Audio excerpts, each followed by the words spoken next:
असे व्यवहारीचे प्रश्न आल्यानंतर एक गोष्ट लक्षात ठेवा, याच्यामध्ये थोड्याशा बारकाईने लक्ष दिलं तर आपल्याला लगेच उत्तराचं मूळ कळतं आणि उत्तर कोणतं आहे ते पण लक्षात येतं. पहा मित्रांनो, काय म्हटलेलं आहे, वडील व मुलगा यांच्या आजच्या वयाचे गुणोत्तर 7:2 आहे.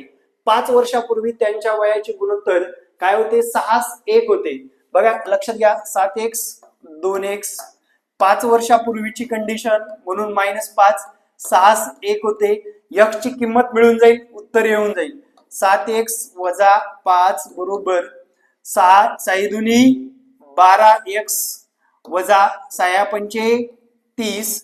आता 7x आणि 12x यातला 5x राहिलं, हे अधिक झालं 25 राहिलं. इथे x बरोबर 25/5 म्हणजेच x ची किंमत आली 5.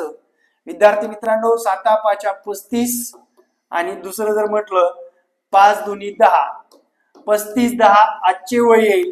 आता विद्यार्थी मित्रांनो, 5 वर्षापूर्वी जर विचारात घेतलं तर लक्षात घ्या, इथे 5 वर्षापूर्वी विचारात घेतलं इथे 30 येईल आणि इथे 5 येईल, 6:1 होतं. म्हणजेच यातलं ए नंबरचा ऑप्शन करेक्ट आहे. अशा पद्धतीने शॉर्टकट मध्ये तुम्हाला या प्रश्नाचं उत्तर देता येतं.